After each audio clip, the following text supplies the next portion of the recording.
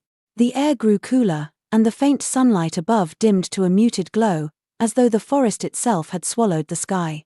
Each step felt heavier, the ground soft and yielding beneath their feet, as if the forest resisted their passage. Hours passed, or perhaps minutes. Time seemed to lose meaning within the evershade. The trees grew taller and denser, their twisted branches forming a canopy so thick it blocked out all but the faintest traces of light. The group moved in silence, their senses on high alert. Jax couldn't shake the feeling of being watched. Every so often, he thought he saw movement in the corners of his vision, fleeting shadows that vanished the moment he turned his head. The shard's glow, faint and steady, was their only guide, its light cutting through the oppressive darkness. "Something's following us," Elyra said suddenly, her voice barely above a whisper. She narked an arrow, her eyes scanning the shadows. "I've felt it for the past mile." Thorne paused, his grip tightening on his staff. The Evershade is home to many creatures, some harmless, others, less so. Whatever it is, it hasn't attacked yet, which means it's either curious or waiting for the right moment. "Comforting," Elyra said dryly. Jax's hand drifted to the shard, its warmth a small comfort against the growing unease. "If it's waiting, then we should keep moving. Standing still won't help us." Thorne nodded, but his gaze lingered on the shadows for a moment longer before he turned and led them deeper into the forest. As they continued, the forest seemed to close in around them.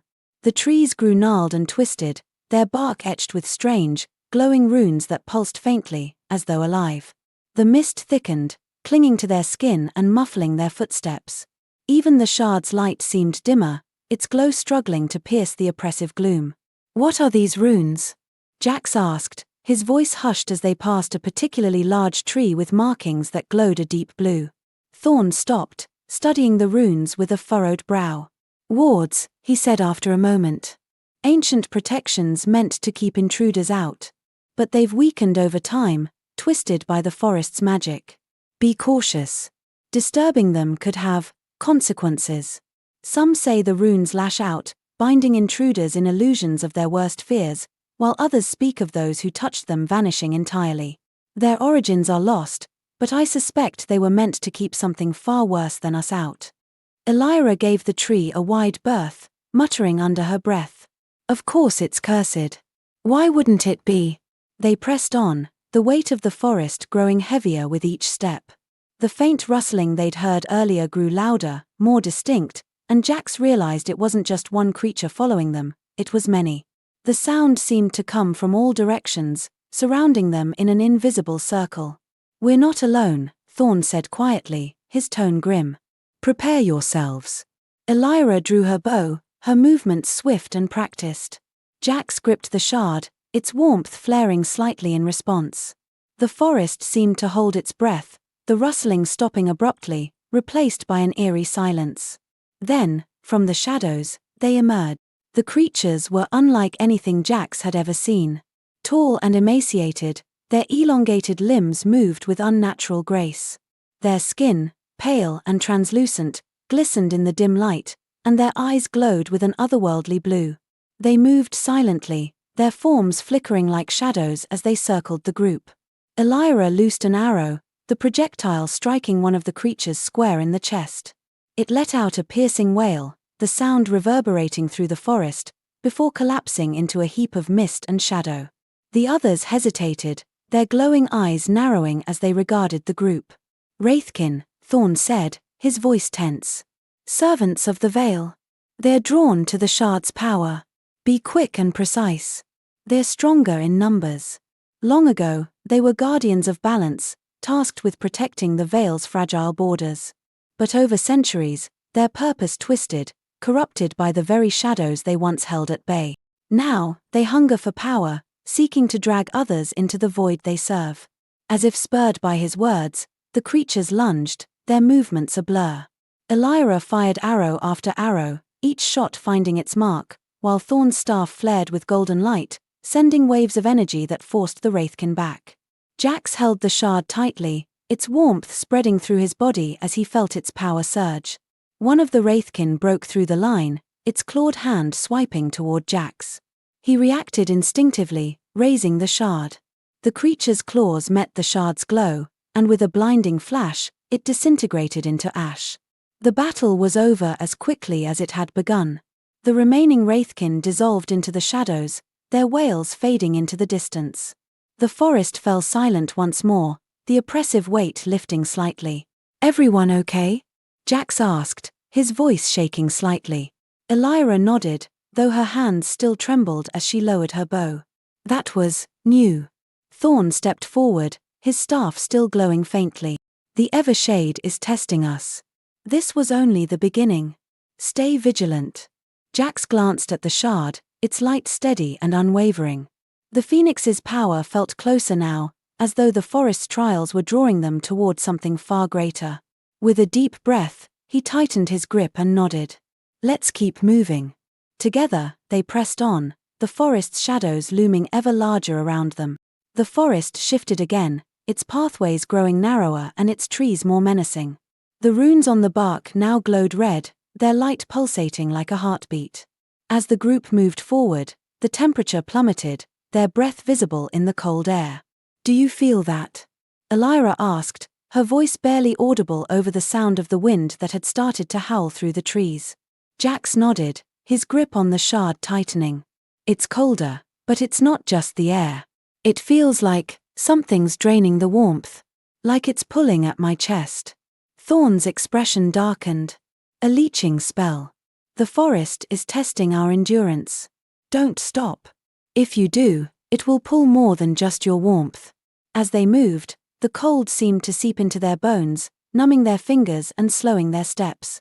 Jax felt the shard's faint heat fighting back the chill, but it wasn't enough to stop the ache spreading through his limbs. Elyra's breath came in ragged bursts, and she kept glancing over her shoulder, her unease clear. The sound of the wind carried strange whispers, like ghostly voices just out of reach. "It's not just cold," Elyra murmured. "It feels wrong. Like the forest itself wants us to give up." Jax clenched his jaw, forcing one foot in front of the other. His legs felt heavy, as if the ground itself was trying to hold him back. The weight of the forest pressed on him, and for a moment, he thought he saw faces in the shadows, distorted and hollow-eyed, watching silently. He shook his head, trying to dispel the image, but the sense of being surrounded remained. The group pressed on, their steps quickening despite the growing exhaustion. Jax felt the shard's warmth fighting against the cold, its light flickering as though struggling to push back the darkness. The oppressive atmosphere grew heavier, and with each step, Jax's limbs felt like they were wading through invisible tar. Elyra suddenly stopped, her eyes widening as she pointed ahead. In the distance, a faint golden light shimmered, cutting through the mist like a beacon. "The marker," Thorne said, his voice filled with relief. "We're close."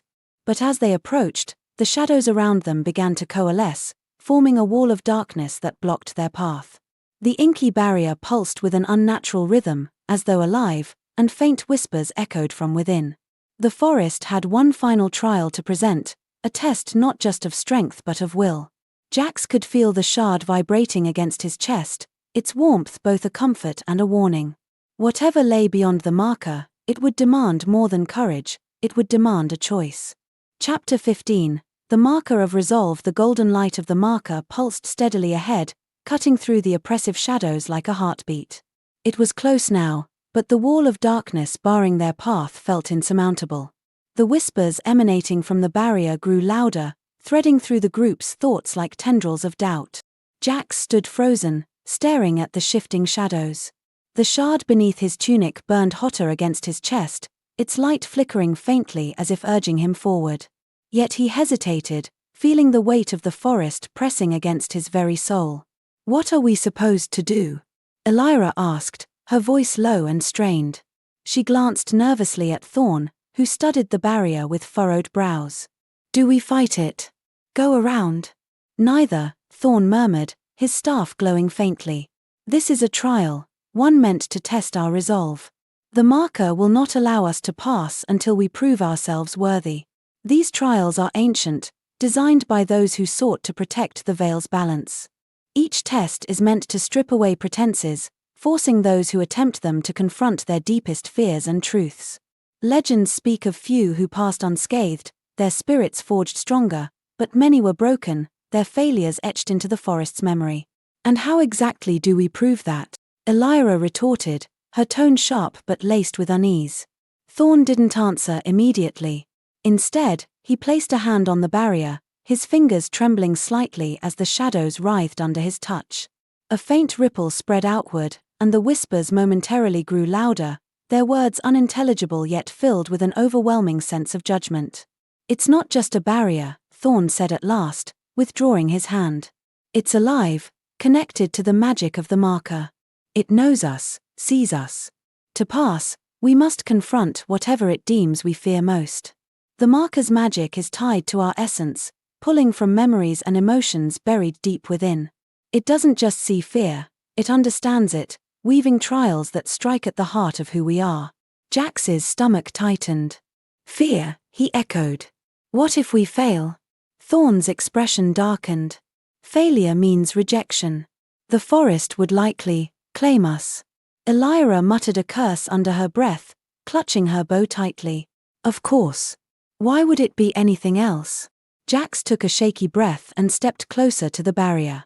The shard pulsed stronger, and he felt a strange pull, as though the marker's magic were calling to him. The whispers grew clearer, forming fragmented words that resonated in his mind. Coward. Betrayer. Burden. He flinched, the accusations cutting deeper than he expected. Memories of his family, his failures, and the weight of the shard all surged to the surface, threatening to overwhelm him. "Jax, wait," Thorne said, stepping forward, but Jax held up a hand. "No," Jax said firmly, his voice steadier than he felt. "If this is about resolve, then we can't run from it.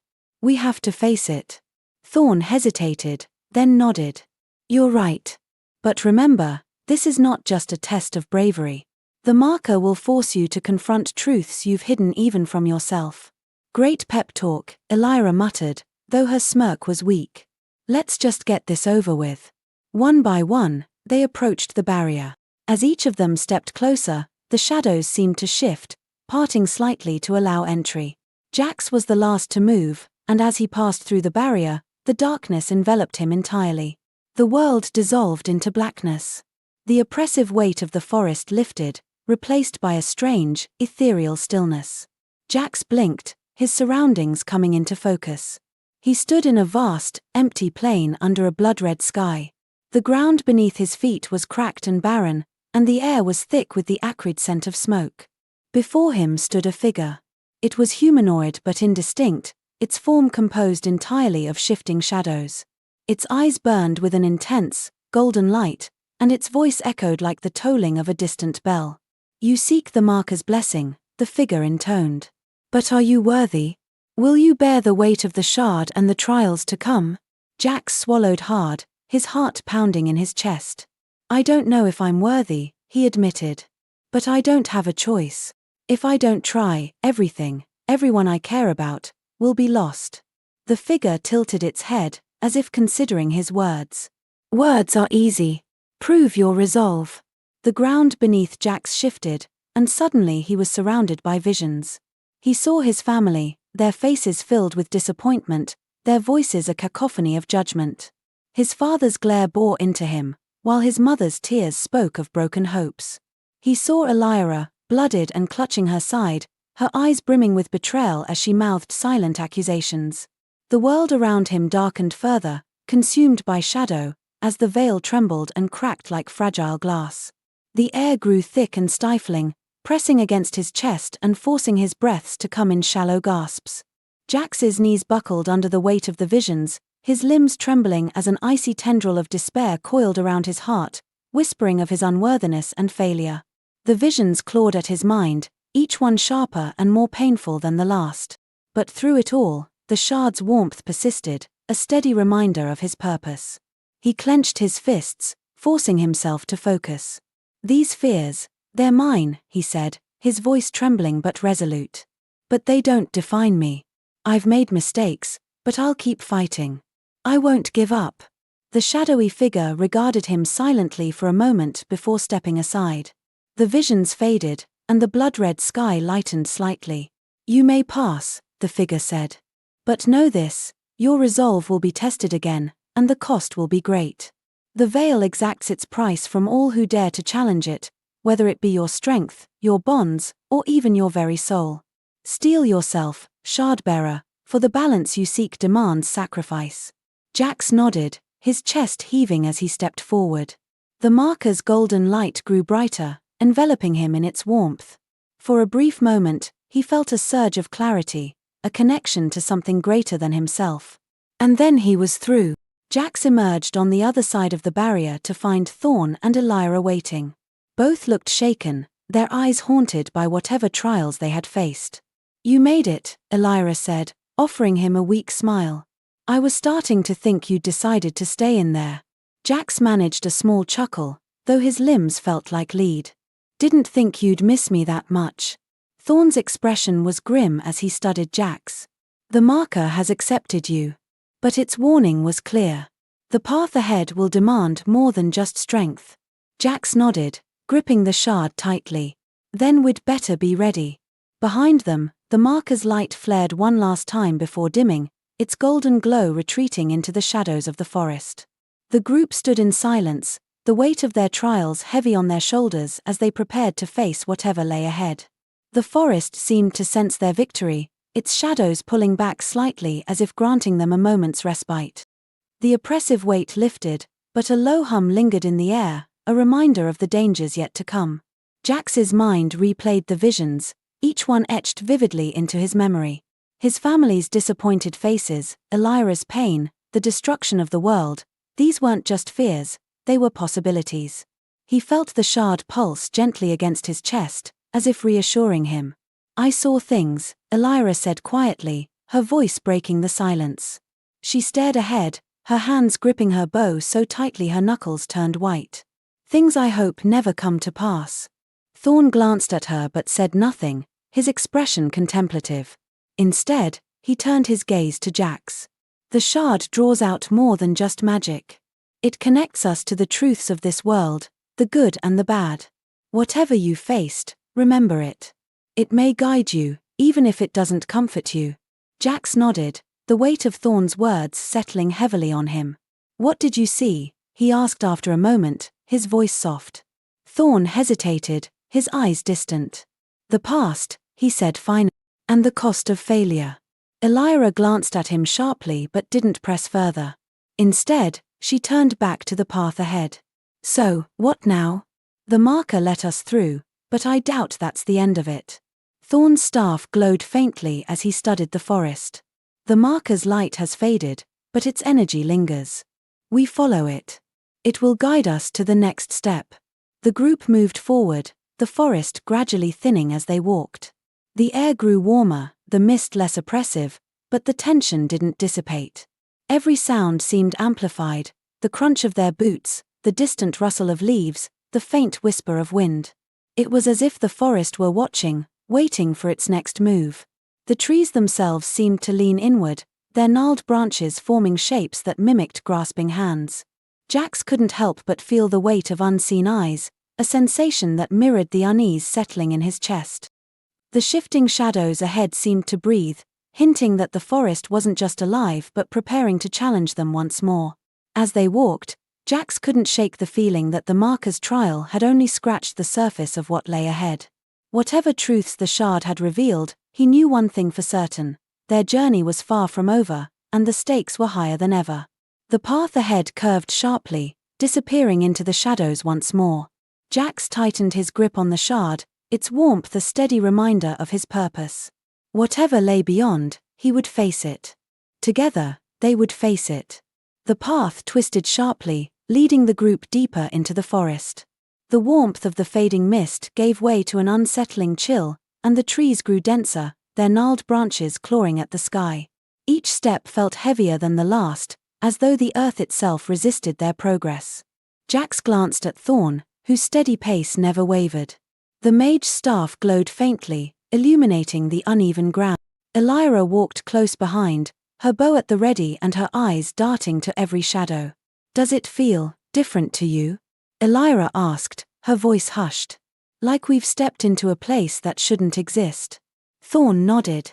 We've crossed into a space where the veil thins. Here, the boundary between realms weakens, and the lines between past, present, and possible futures begin to blur. The forest draws on the magic of this thinning, conjuring fragments of memory and illusion to test us. Be on your guard. The things we see may feel real, but they are reflections of the veil's power. The forest may show us things we're not ready to face, and challenge our resolve to continue. Jax's fingers tightened around the shard as a wave of unease rippled through him. What kind of things? Echoes, Thorne said simply. Fragments of the past. They are harmless, but they can distract and disorient. The forest knows we're here. It will test us. The first echo appeared without warning. A soft golden light shimmered ahead, resolving into the outline of a figure. It was a woman, her face obscured by the glow, but her presence was unmistakably serene. She walked slowly, her hands trailing along the bark of the trees as though communing with them. Jax stopped in his tracks, his breath catching. Who is that? Thorne stepped closer, his expression unreadable. An echo. Likely someone tied to the marker's creation, or its purpose. The forest remembers those who've passed through before. The figure paused, her head tilting as if she had heard them. Though her features remained indistinct, her gaze seemed to settle on Jax. A wave of warmth flowed through him, and for a moment, the shard pulsed in harmony with the glow surrounding her. It was as if the shard recognized her, its light flickering in an unspoken exchange. Jax felt an overwhelming sense of connection, a thread linking him to a history he could not yet comprehend. She's looking at me, Jax whispered, feeling a strange mix of awe and apprehension. Elyra took a step forward, her voice sharp. It's just a trick, right? It can't actually see us? Not in the way you think, Thorne replied. But echoes have a way of finding those they're meant to. The shard's power resonates with the echoes of its past. Perhaps this figure once held a piece of it, or played a role in its creation. The figure raised her hand, pointing toward the path ahead. The glow around her intensified, and for a brief moment, the entire forest seemed to shimmer with golden light. Then, as suddenly as she had appeared, the figure dissolved into the shadows, leaving only a faint warmth in her wake. What was that about? Elyra asked, lowering her bow. Was she guiding us? Perhaps, Thorne said, his tone contemplative. Or perhaps she was warning us. As they pressed on, the echoes grew more frequent. Flickers of light revealed fleeting images, a pair of warriors locked in combat, their blades clashing with a force that shook the ground, as though their battle was a pivotal moment in history. A group of robed figures chanting around a massive stone altar, their voices resonating with an ancient power tied to the veil. A shadowy creature prowling through the trees, its eyes glowing with malice, as if it were a remnant of a time when the veil had fractured. Each vision seemed to whisper of past struggles and the sacrifices made to maintain balance, stirring unease in Jax's chest as though they held warnings meant specifically for him. Each vision tugged at Jax's mind, stirring emotions he couldn't quite place. The shard in his hand seemed to resonate with the echoes, its light flaring whenever they drew near. Why does it feel like they're watching us? Jax asked, his voice strained. Because they are, Thorne said. The echoes are fragments of memory, tied to the magic of the veil. They sense the shard's presence, just as the marker did. They're drawn to it. Elyra frowned. And what happens if we draw too much attention? Thorne's silence was answer enough. The path opened into a small clearing, the ground littered with fragments of stone and broken branches. In the center stood a pedestal, its surface etched with runes that glowed faintly in the dim light. Thorne approached cautiously, his staff raised. This is another marker, he said, his voice low. But it's dormant. Dormant?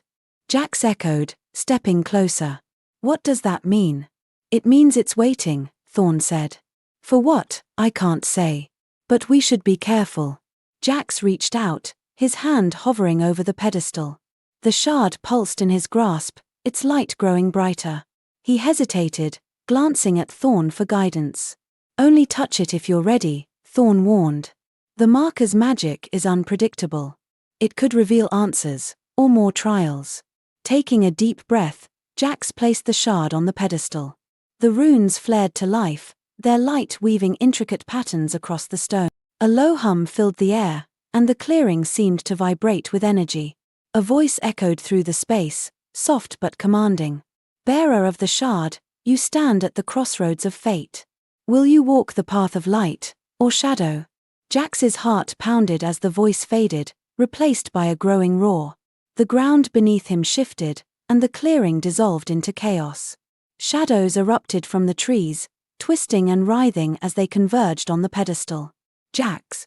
Elyra shouted, drawing her bow. "Get back!" But Jax couldn't move. The shard anchored him in place, its light battling the encroaching darkness with a flickering, desperate glow.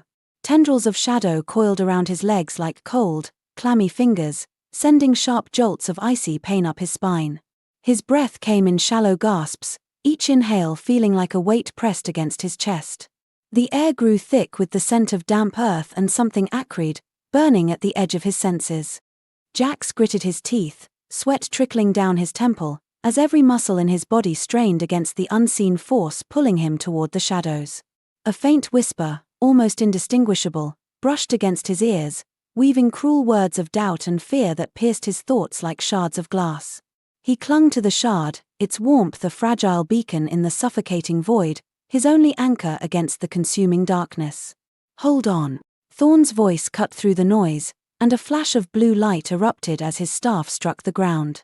The shadows recoiled, but they didn't retreat. Instead, they circled the clearing, their movements growing more frantic.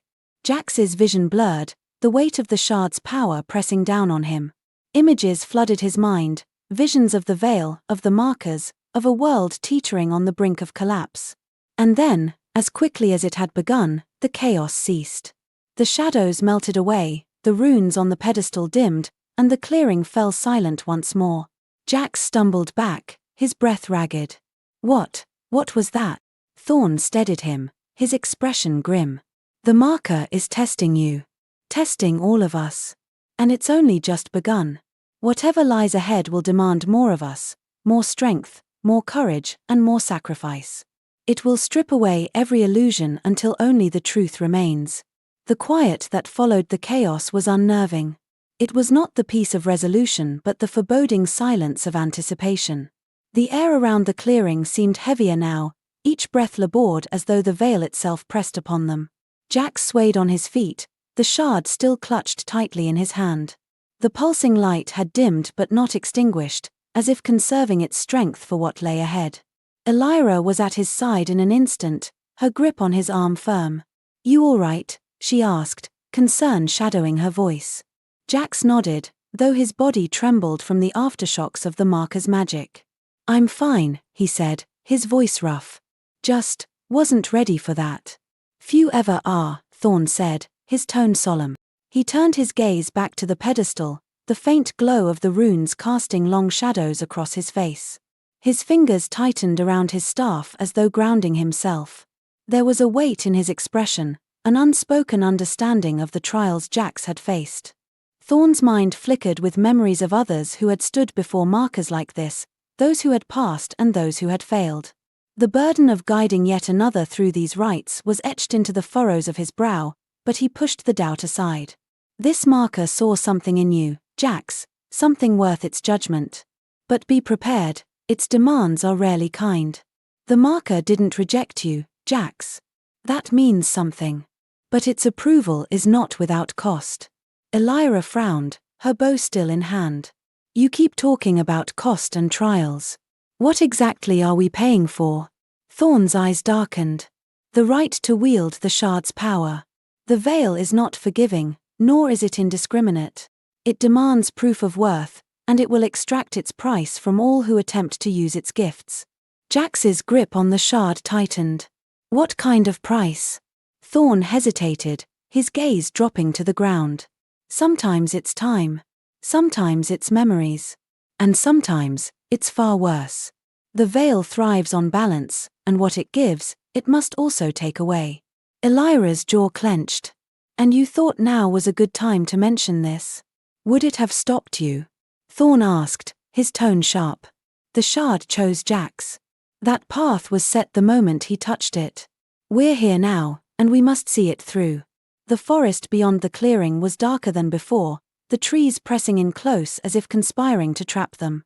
The air grew colder with each step, and the faint whispers of the veil seemed to grow louder, an eerie chorus that set Jax's nerves on edge. They walked in tense silence, each lost in their own thoughts. Jax's mind churned with questions he couldn't yet articulate. What had the marker seen in him? What price would he ultimately pay? And what lay ahead? Elyra broke the silence first. Does anyone else feel like we're being watched? Thorne didn't slow his pace. We are. The Veil's creatures are drawn to the shard's power, just as the echoes were. They won't attack unless provoked, but their presence is a reminder that this forest is not ours to command. Jax glanced over his shoulder, half expecting to see glowing eyes staring back at him. The shadows seemed to shift and writhe, but no form emerged. That's not exactly comforting, Elyra muttered, tightening her grip on her bow. They came upon a stream that cut through the forest like a silver vein. The water was eerily still, its surface reflecting the dense canopy above. Thorne stopped at the edge, his staff dipping slightly as he studied the current. What is it? Jax asked, stepping closer.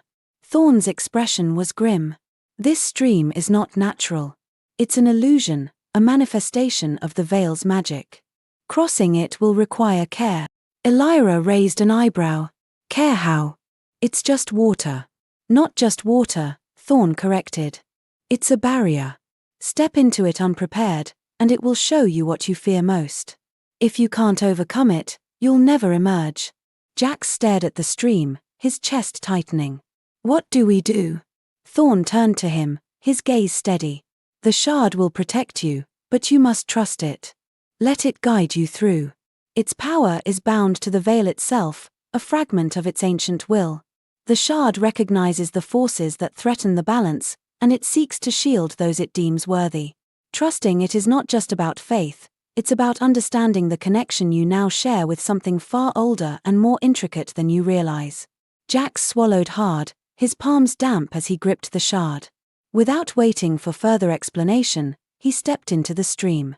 The water was ice-cold, and the moment his foot touched the surface, the world around him shifted. He was back in Hearthwood. The village was burning, flames consuming the thatched roofs and wooden walls. The air was thick with smoke, and the screams of his neighbors echoed all around him. Jax's heart raced as he searched for familiar faces, his panic growing with each step. Jax. He turned at the sound of his name, his breath catching when he saw Elyra pinned beneath a fallen beam. Her face was streaked with soot and tears, her eyes wide with terror. "Help me," she cried, her voice raw with desperation. Jax ran toward her, but no matter how fast he moved, the distance between them seemed to stretch endlessly. The flames grew higher, and the heat seared his skin. The shard in his hand felt heavier, its light dimming as though it, too, was succumbing to the chaos. "You can't save her," a voice whispered, cold and cruel. "You can't save any of them." Jax spun around, searching for the source of the voice, but he saw only shadows. They loomed over him, their forms shifting and writhing like living nightmares. The air around him thickened, heavy with the scent of damp earth and a metallic tang that stung his throat. A chill seeped into his bones, and his heart pounded with a desperate rhythm. Each shadow seemed to ripple with malice, whispering unspoken truths and fears that clawed at his mind. His chest tightened, and a cold sweat broke across his skin as if the weight of every regret and doubt pressed upon him, threatening to consume him entirely. "Face it," the voice hissed. "Face what you've lost."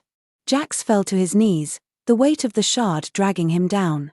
The visions blurred, and for a moment, he felt as though he might drown in the overwhelming tide of fear and guilt. But then, deep within the shard, a light flared. It was faint at first, but it grew steadily, cutting through the darkness. Jax gripped the shard tightly, drawing strength from its warmth. He closed his eyes and focused on the light, letting it guide him. When he opened his eyes again, the flames had vanished. The shadows receded, and the stream's icy water lapped gently at his ankles.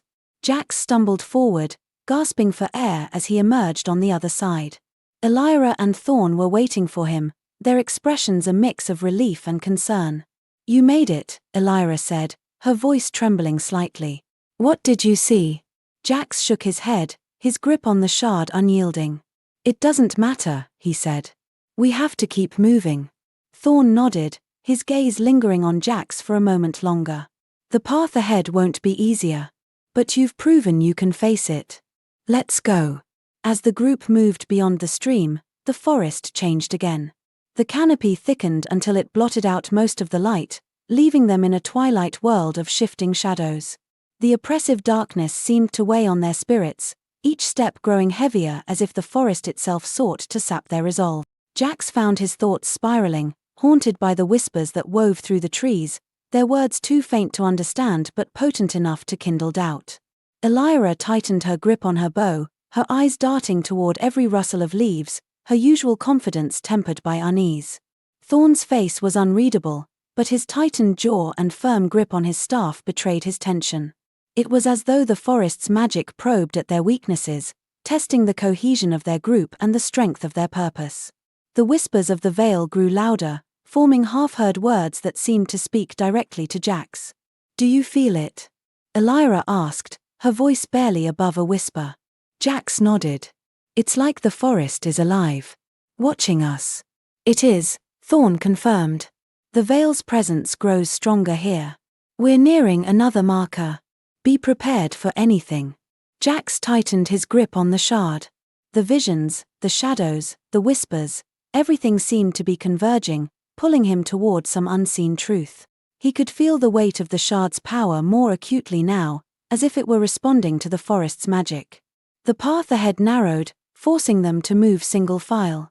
Thorny vines twisted along the ground, snagging at their boots and cloaks.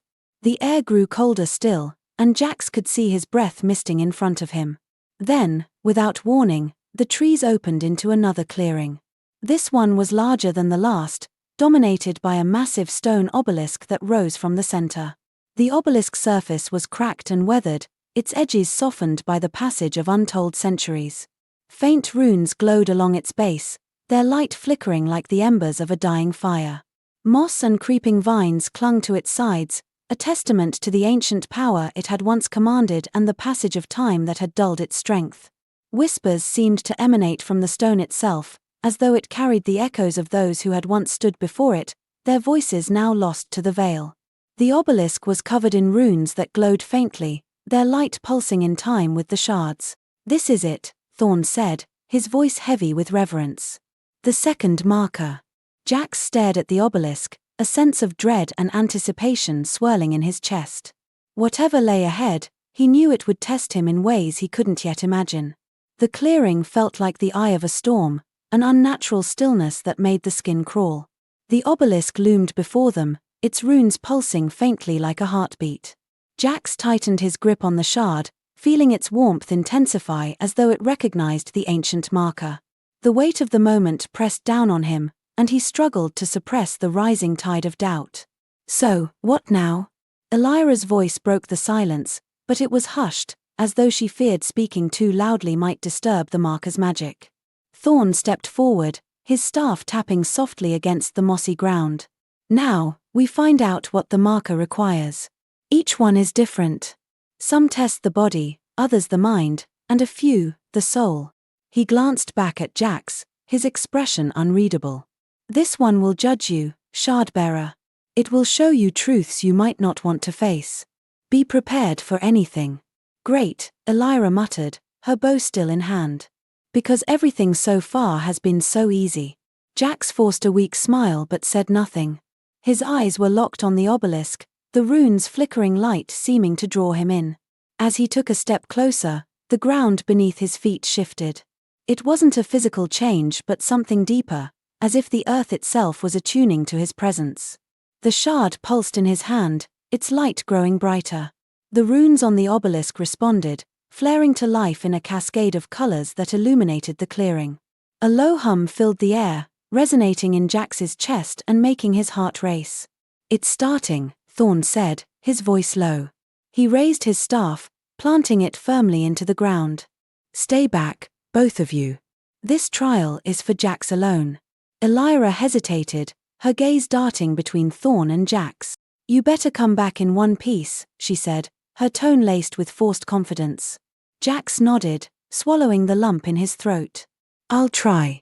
As Jax stepped closer to the obelisk, the hum grew louder, almost deafening. The light from the runes enveloped him, and the world around him dissolved. He blinked, and when his vision cleared, he was no longer in the clearing. Instead, he stood in a vast, empty expanse. The ground was smooth and reflective, like a black mirror, and the sky above was a swirling void of stars and shadows. "Where am I?" Jax's voice echoed in the emptiness. "You stand within the veil," a voice answered. It was deep and resonant, carrying an otherworldly weight. "This is the space between, where truths are laid bare and shadows hold no secrets." Jax turned, searching for the source of the voice. A figure emerged from the shadows, cloaked in flowing robes that seemed to shift and ripple like smoke. Its face was obscured, but its presence was overwhelming, filling the space with an aura of ancient power. "Who are you?" Jax demanded, his grip tightening on the shard. "I am a keeper of the veil," the figure said. "A guardian of balance, a witness to the choices of those who would wield its power." It gestured toward Jax, the motion slow and deliberate. "And now, I must judge you." The ground beneath Jax rippled, and images began to form within its reflective surface. He saw himself standing in the burning village of Hearthwood, the flames consuming everything he had ever known. He saw his parents, their faces etched with fear and pain. He saw Elyra, fighting desperately against shadowy figures. Each image struck him like a blow, dredging up memories he had tried to bury. "Why are you showing me this?" Jax asked, his voice trembling. "These are the truths you carry," the keeper said. "The weight of your past, the fears that haunt you, the doubts that threaten to consume you. To wield the shard is to bear not only its power but also the burdens it uncovers. Do you understand what that means?" Jax nodded slowly, his chest tight. "I think so. It means I have to face these things. I can't run from them." The keeper's form shifted, becoming more defined. Its eyes, twin orbs of pale light, locked onto Jax. "Then face them," it said. The reflective ground shattered, and Jax was plunged into a series of visions. He stood on a battlefield, the air thick with the stench of blood and smoke. Figures clashed around him, their cries of pain and fury filling his ears. At the center of the chaos stood Lord Malika, his shadowy form towering over the carnage. The shard in Jax's hand burned like a brand, and he felt an overwhelming urge to charge forward. "This is your destiny," a voice whispered, soft but insistent. "To fight, to sacrifice, to triumph." But as Jax took a step forward, the scene shifted. He was no longer on the battlefield but in a desolate wasteland. The sky was dark, and the ground was cracked and lifeless. In the distance, he saw a figure kneeling before a crumbling statue. It was himself, older and wearier, his eyes hollow and his hands empty. "And this," the voice continued, "is your failure. The cost of your choices, the price of your power." Jax's breath hitched, and he stumbled back. The two visions swirled around him, each one pulling at him, demanding his attention. The shard pulsed in his hand, its light dimming and brightening in an erratic rhythm. "What am I supposed to do?" Jax shouted into the void. "How do I choose?" The keeper's voice returned, calm and unyielding. "You do not choose. You endure. The shard's power is not a gift, it is a burden. To wield it is to accept both the triumphs and the failures it brings. Can you bear that?" Jax closed his eyes, his mind racing. The weight of the shard, the visions, the voices, it was almost too much. But then he thought of Hearthwood, of Elyra, of the people who still needed him.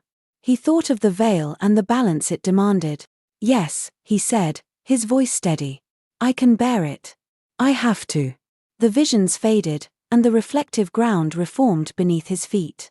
The keeper's form loomed before him once more, its pale eyes glowing brighter. "Then you have passed this trial," it said. "But remember, Shardbearer, this is only the beginning.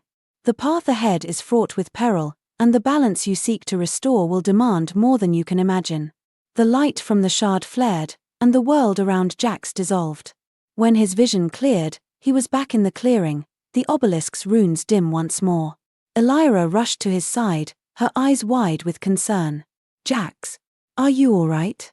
Jax nodded, though his legs felt like jelly. "I'm fine," he said, his voice hoarse. The marker, it showed me things. Things I'm not sure I'll ever understand.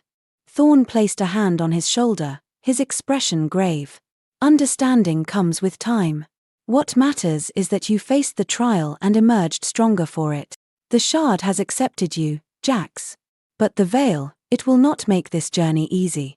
Jax glanced at the shard, its light steady and warm in his hand.